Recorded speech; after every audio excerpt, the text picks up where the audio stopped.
Hello, everyone. Happy Sunday is when I am recording this, Sunday, February 21st, and it is very, very cold here in Philadelphia.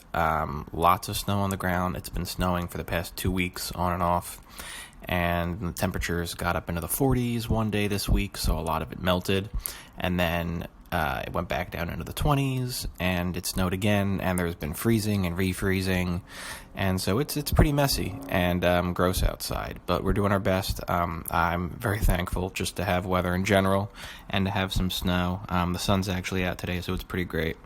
But moving on, so I did finish season 1 of Bridgerton over the past couple days. So I had discussed episode 1 on its own, and then episodes 2 and 3, and I was hoping to do just 2 episodes at a time, since it's just me talking about them right now, but I was actually enjoying the season a lot, so I went ahead and just finished the rest of it, and I'll have another episode coming out, hopefully later this week, where I talk about the rest of the season and expectations for season 2. I'm definitely going to have to do some more research now into the books to be able to talk about it more at length and about what an adaptation of season 2 might look like. But for now, I wanted to put this episode out there because last night I was looking for something different to watch, and I really miss being able to travel internationally. And I always enjoy documentaries, not necessarily travel shows or travel documentaries, but just documentaries about international documentaries, I guess I should say. And I think that they give a really nice behind-the-scenes, lived life look a lot of times that you don't really get with the kind of Anthony Bourdain, highly produced travel documentaries that were popular in the last 10, I guess, to 15 years. So I was poking around on the internet, and I found this one Chinese documentary on Amazon Prime streaming, if you are an Amazon Prime member, for free, called The Chinese Mayor. I guess as a little bit of background, I studied Mandarin Chinese in undergrad at uni, and I was very, very fortunate to be able to do a study abroad at the University of Hong Kong for a fall semester. So I spent like 5 months in Hong Kong at the Hong Kong University. So I have a little bit of a history with studying Chinese culture and history and language, and I've always been fascinated by watching Chinese movies. My Mandarin is pretty terrible now. I can understand maybe every other word. I can pick out and read some characters, but nowhere like I used to be able to. But I do still have all my textbooks, and I keep meaning to do Rosetta Stone and try to dive into that. But in any case, I will just keep going on. So The Chinese Mayor is a Chinese Mandarin language film in English subtitles. It is a 2015 documentary. However, it feels like it just came out on Amazon in the past 2 or 3 years. It did premiere in 2015 at Sundance, but it was the Sundance Film Festival in the United States. But it definitely was shot several years before that because... I'll read the brief synopsis first. The original title in Chinese is just Datong, which is the name of the city where the film takes place. So it's a 2015 documentary that follows Datong Mayor Geng Yanbo's efforts to transform one of China's most polluted cities into a cultural destination, in large part by displacing 500,000 residents, which would equate to 200,000 homes, to reconstruct the 14th century Ming Dynasty walls of the old city. So the documentary was directed by Zhou Hao and produced by Zhao Qi. It was written by both of them, and the credits are listed as starring Geng Yanbo, who is the mayor, the eponymous mayor of the documentary. So yeah, it definitely feels like it was shot before 2015. They make several mentions of the fact that the project of rebuilding the city walls and sort of getting a cultural city center hopes to be completed in 2015, which they mention several times are a couple years off. And I guess, yeah, at the end of the film, spoiler alert, Geng Yanbo is actually transferred by the Communist Party higher-ups to a different city while they're still in the middle of constructing the wall and tearing down some of the apartment blocks and the apartment housing. And they say that was around Chinese New Year, so it would be February of 2013, I believe. So a lot of the action takes place 2012, and then the early part of 2013.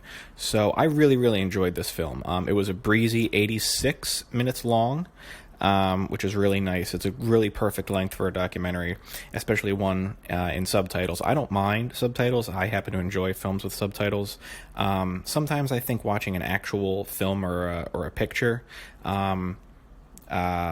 fiction-wise, is a little difficult because you don't get quite the full experience of being able to look and observe and take in everything on the screen, as well as the actors' expressions while you're trying to read. I know not everyone is a fast reader, so that can obviously pose a problem, and some people just want to be able to be on their phone occasionally while they're watching a movie, or just enjoy, again, the scenery and the visuals, and sometimes having to read subtitles takes away from that. Obviously, I think it's a little different in documentaries because there's not necessarily as much talking in documentaries, but documentaries are, as George Lucas would say, sometimes almost tone poems, and they're very visual, and the interviews, the way that they're cut together, I don't find subtitles... I don't think subtitles are distracting or annoying to begin with, except in some rare circumstances, as I just described. But I don't really notice them in documentaries at all. And especially in this film, you just kind of get with the flow at a certain point. But it was really, really enjoyable. It was a brisk 86 minutes, as I said, and it starts off kind of following day in the life, what this mayor is doing. And essentially, so my understanding of how this part of Chinese politics works is that mayors are appointed by higher-ups in the Chinese Communist Party to different cities, towns, prefectures, etc., across the People's Republic of China.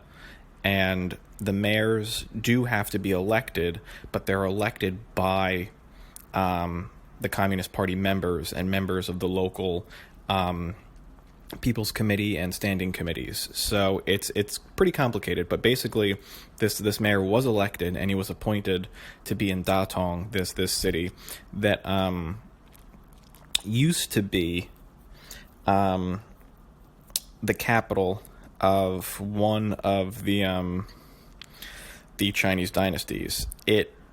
I'm looking at Wikipedia right now to try to refresh myself. I did some research last night before I went to record this today, but obviously it would have been better if I had an outline or something of this better. So it looks like it was formerly called Pingcheng County, and it was the capital of the Northern Wei dynasty from 398 to 494 AD. And there were grottos, and there's one scene where they follow the mayor, and there's a big Buddha statue carved into the side of a mountain, which would be what a grotto sort of is. And those were constructed during this time, 460 to 494 AD. So the city and the area surrounding it has a lot of history. A lot of history. And it was eventually named Datong in 1048 AD, where it was the western capital of the Jurchen Jin dynasty prior to being raided and sacked by the Mongols. And it was then sacked again by the Ming at the start of the Ming Dynasty in 1649, but then the city was rebuilt in 1652. So by 1982, the big part of this film and this documentary is that the city walls sort of remained, but they were trying to rebuild a lot of them and rebuild the city walls to make it look old school and a cultural center in the center of town. So by 1982, a portion of Datong city walls remained and became one of the National Historical and Cultural Cities of 1982. And there was an old city that kind of sprung up around this city wall where there were a lot of concrete apartment blocks and apartment buildings. And it comes out in the film that apparently a lot of those concrete apartment blocks and buildings and houses were all illegal, privately built, and then sold to individuals. And my understanding is that there's no private property in the People's Republic of China. Most people, first of all, they're residency papers, and where you're born is typically where you're allowed to basically purchase/rent a home from the government. And if you move, you have to apply for residency. You can kind of be a temporary resident if you, say, move from the countryside to Beijing, but you have to apply for permanent residency, which is not always granted. And the government basically owns all of the houses and sort of lease them to you. And so with that being said, it looks like a situation was that a lot of the homes that are around this 14th century Ming Dynasty defensive wall that's at the center of the city, which is the big controversy, is that they were privately built without when there was a housing shortage and the government couldn't adequately provide. And now that the government wants to bulldoze them to create this garden, recreate this garden in the center of the town, the people don't necessarily have like full leases or government documents proving that they're the owners, so they're not necessarily entitled to full compensation. Even though they do get relocated, everyone is offered an apartment, but then there's obviously small what's the word I'm looking for, the logistics of the situation of, well, I'm going to be homeless for maybe 9 days while it takes to move things in. I don't have time to get all my stuff. Where am I supposed to put my stuff? I can't just rent a U-Haul. That's not available in the city, and these people are very often poor. So I can't necessarily just rent a U-Haul to hold all my stuff. I can't get my stuff out. I'm older. One woman comes to the mayor complaining that, she was relocated to an apartment that her nephew moved into, but it's on the 6th floor of an apartment building, and she's too old and she can't climb. So all throughout, the mayor is basically trying to get this wall, the new walls and these new buildings built, and the old housing blocks demolished. And as he's going along, it seems like he's encountering what is a microcosm of some of the problems that, if you follow reporting on Chinese politics and development, you hear quite a bit that there is a lot of will and drive, especially on the mayor's part, but there is a lot of corruption and backdealing that goes on. In one scene where he's looking at the new apartment block housing area, it's almost like a university dormitories is actually what it reminded me of, like a university, like an American university campus. There's sort of like a campus area with like 8 or 9, maybe 14-story, 20-story apartment buildings, and there's like common areas and sort of like a campus in the center, which is where they're relocating everyone to. And they are removing some brickwork that was laid down as part of a pathway, and underneath is just plain gravel, and apparently it was supposed to be concrete to build a solid foundation. And the mayor is reaming out this one contractor and telling him he's going to have to pay all the money back. And in another scene, the drainage pipes that they're installing for some of the housing and in the new section of town are too narrow. They're not wide enough for all the sewage needs of the new area. And it's just a lot of people cutting corners, it seems like. And the mayor keeps wanting to get things done and get things accomplished, but the construction keeps running very, very slowly. Too slowly for his liking, too slowly for the rest of the town. They can't stay on schedule. They keep having to redo things because they find out, again, that like the concrete wasn't properly poured or the right building materials weren't used, and it keeps building up. Part of the documentary is chronicling how he gets very little sleep, and his wife's mad at him because he's kind of devoting his whole life into this project, into rebuilding things. He was in a previous city where he was stationed before, and he was rebuilding a lot, and he keeps reminding everyone that he could be transferred at any time by the Communist Party, and he might not be here forever, and if they don't get it done while he's still there as mayor, then the project may never actually be completed if someone else comes in and tries to shut it down. So he kind of has full authority to make these decisions as the what we would call in America the executive branch of this local municipal government, but he has to deal with what would be considered the legislature, which is the Communist Party committee and the standing committee that he has to work with, and he's working with contractors to try to get everything done. And it chronicles several people who go to the mayor and ask him for advice to try to get help. There's a group of farmers who live just outside the city who are supposed to have their kids going to an urban school in the city, but that never happened, and they bring him their petition, and he signs it and says, all right, we're going to get this taken care of. So almost like what a lot of people in America complain about is they see there's almost too much government, or they're afraid of there being too much government and too many government organizations and too much red tape everywhere. I think you could definitely say that this documentary, there's no real bad guy, because the mayor is definitely trying to help the city and he wants to revitalize it, and he wants to make this a cultural center so that international tourists and domestic tourists will come and appreciate the rebuilt wall a little bit, along with some of the other rebuilt cultural centers, because if you don't know, in the 50s, 60s, 70s, during the Cultural Revolution, I mean, that was primarily in the 60s, but a lot during the People's Republic of China's big renovating, it was basically renovating the entire country.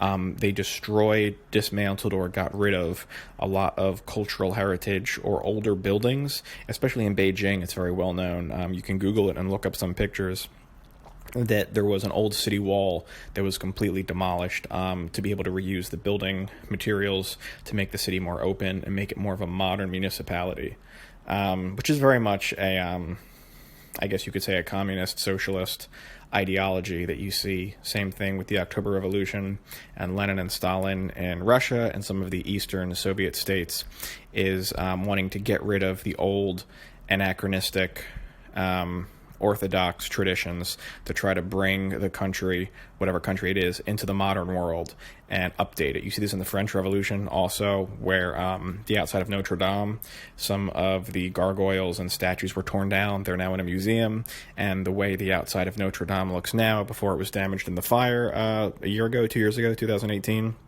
is all from the mid to late 1800s, after Victor Hugo wrote The Hunchback of Notre Dame, sort of as a love letter to preserving the cathedral, because it had been so damaged during the French Revolution. But I digress.